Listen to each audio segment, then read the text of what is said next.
we hope that these 2 days are meaningful, but also fun and inspirational. And now we are excited to see what all of you make of this opportunity, because it's your willingness to connect with each other, with nature, and your willingness to share your knowledge and experiences that will bring this experiment to life. We need to reckon with what's our responsibility to the world around us and to the communities that we live in as human beings and the communities that we live in among non-human relatives.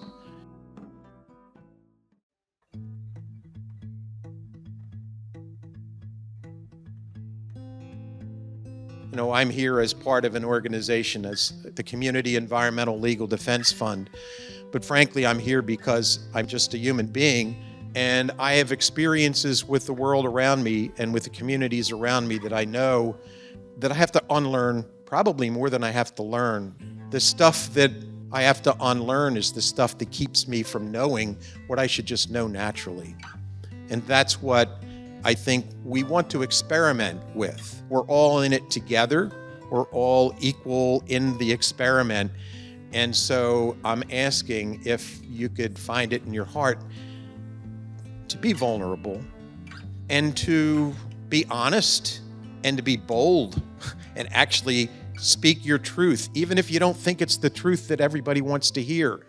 I'm Jim Shank. I'm from Cincinnati, Ohio, which is the Ohio River Basin water bioregion. And I have brought you part of the Ohio River because I'm supposed to be 70% water and I am mostly Ohio River. So here's the Ohio River.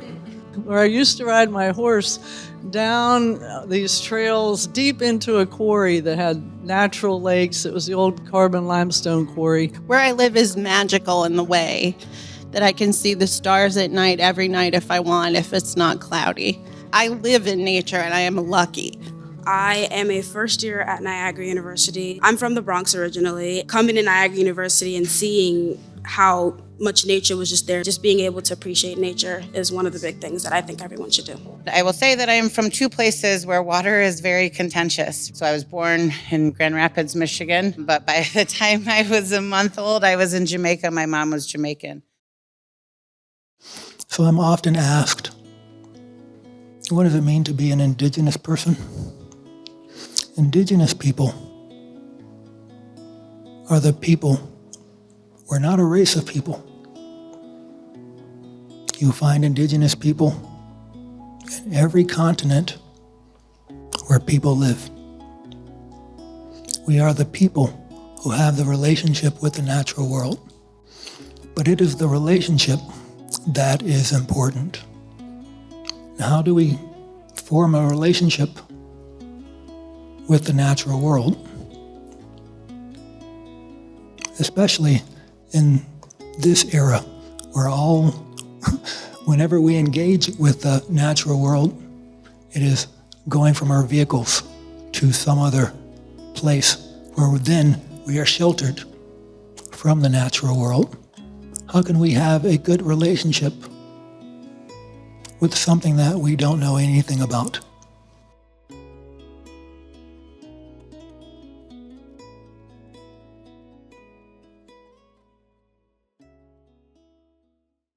Bonjour everyone. We're going to be talking about connecting through ceremony. Summer Garcia, colleague Montana Riley. This session, it's freedom of conversation, environmental storytelling, and communication as an act of rebellion. And then further, connecting to water and nature through storytelling. I see this event as part of my art practice in that I can facilitate something. I'm passionate about, and I find hope in the work that activists are doing.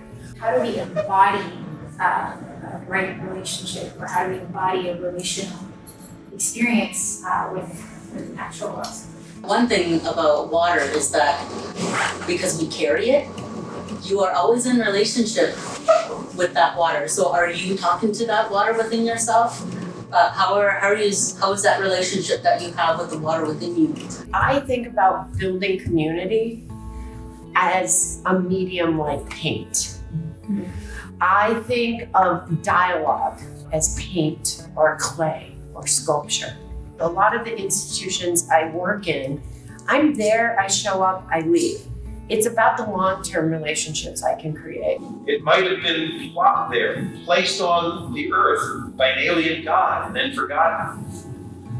I still have a hard time believing the lake's story, but who am I to judge? We're also really looking at the role of bodies of water in supporting the migrations of birds. What does life and water support? I went to school at a time where it was something called postmodernism, and it was like history's dead, art is dead, can't do anything new, art can't really do anything. It was super cynical.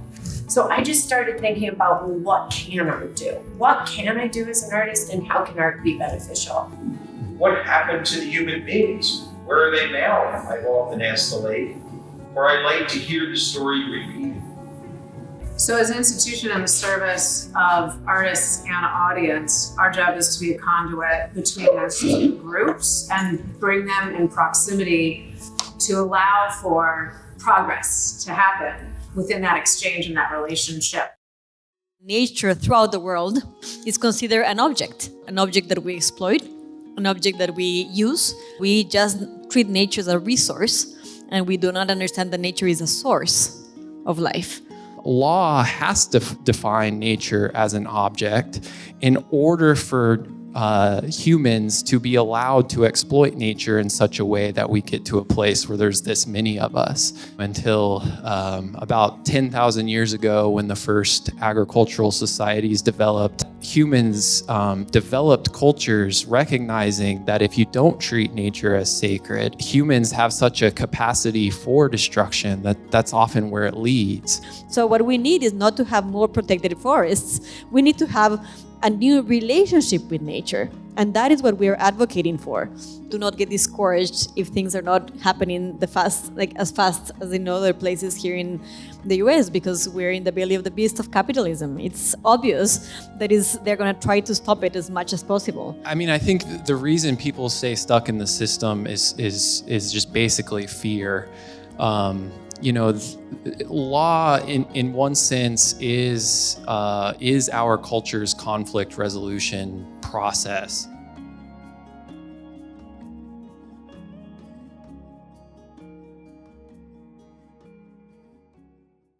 Okay, good morning, everyone.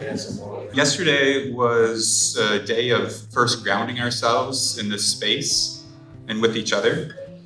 It included discussing definitions and terms like community, nature, and right relationship.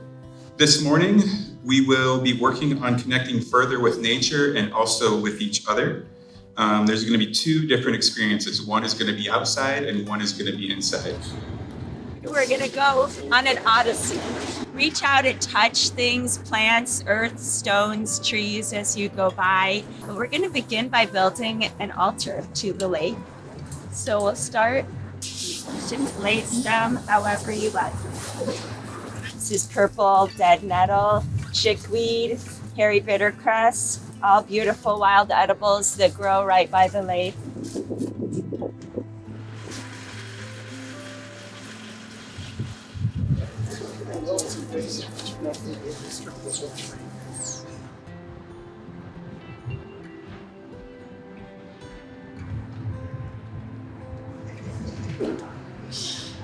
Welcome back. Yesterday we were involved in mostly group situations, either with a large group or in smaller groups. This session is intended to give people more time to connect with each other in a one-on-one setting. We go around and just meet new people and deepen connections with them. It's hard to see what's happening. Yes, that's what we see. When dealing with at least traditional media in our communities, a lot of people still think there's some objectivity there, and that the both sides do need to be represented to be presented as fair. And that's something that, in my work with communities is about letting them know you don't have to accept that as a premise. You don't have to accept that as the context. You don't have to give the other side a voice. because we know what you're doing is right and that you have the evidence and things on your side. It's the difficulty in getting it out. Of course, it's useful to try and get people to be your exact allies and be right with you and work with you. But it's also useful to pull people from being passively opposed to you to being neutral. If we just focus on the education alone, we skip the part about confrontation with power. And that's where the change actually happens. Ideally, we'd have people on the streets that are simply protecting and enforcing their rights and the rights of nature without having to rely on the courts to do it or without having to rely on other groups or organizations to do it. But it's going door to door.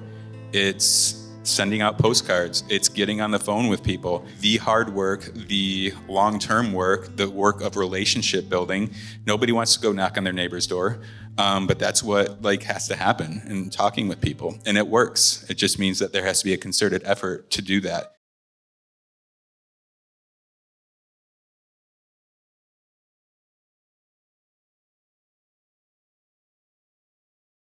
Our power stems from the solidarity and the relationships that we have between each other. We would really like it if you could share with people at your table, who do you envision as being included in your own community, and with whom would you imagine your vision of the future? I'm hearing this question and thinking, maybe it's my partner, maybe it's our nuclear family, maybe it's our neighborhood or our building, the Lake Erie, the world, the galaxy. So it's constantly evolving, so adapting. I'm just trying to figure out how there can be more alliance building in communities, and how do you bring different groups, and it might not even be prejudice, it's just subject of interest. How do you bring these different types of people together to solve problems in a community? I'd like to have a community where we're all accepted. You want to be diverse because, if you only have potatoes and there's a blight, you lose all your food, right? Eternal vigilance is what participation is what it's about. It's not having your attention easily diverted by materiality, by false gods. Collective appreciation, respect, affinity for all life, human and non-human, connection to place. Peter brought up bioregionalism, this idea that we have to be rooted in place. We had a conversation about living in smaller communities and what that looks like and what it means. Obviously, we would like to have Lake Erie cleaned up, and we must learn from those who already have it figured out. And we did list Indigenous people because they've already realized that nature isn't something that should be protected by law. It's just already the supreme thing. The truth is that only organized people can win against organized money. My earliest teachings are the ones that still carry weight to this day. Don't be greedy. Share. Respect other people. Respect yourself. Respect the world around you. Some of you have come from a long distance away, and some of you have a long distance yet to travel. I ask that the ancestors walk with you every step of the way and guide your feet. And that is my prayer. Mado. The rhythm of a breeze makes music for the trees. Can you feel it in your bones? Can you feel it in your bones? We are all alive within. We are one, yes, we are kin. Can you feel it in your bones? We don't know what we don't know, and we don't know until we know. We need to unlearn what we've been told, so we can learn what we need to know. Can you feel it in your bones? We are all alive within. We are one, yes, we are kin.